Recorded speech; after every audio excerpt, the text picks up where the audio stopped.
तेलंगाना प्रदेश कांग्रेस के सरबराह रेवंत रेड्डी ने Congress leader T पवन पर हमले की मजम्मत की। उन्होंने वरंगल में जख्मी पवन की अयादत की, जो अस्पताल में जेर इलाज है। उन्होंने मुतालबा किया कि हमला करने वाले मुलाजिमीन के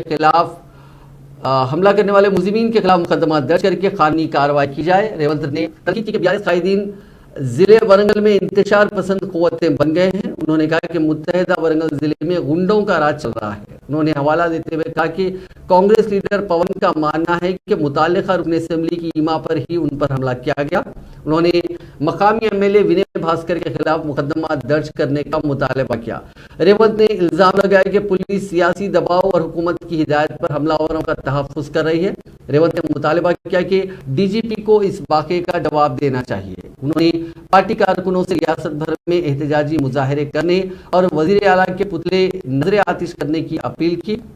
रेवंत रेड्डी की इस अपील पर यूथ कांग्रेस के कारकुनों ने आज DGP ऑफिस के रूबरू मुजाहरा किया।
ఇక్కడ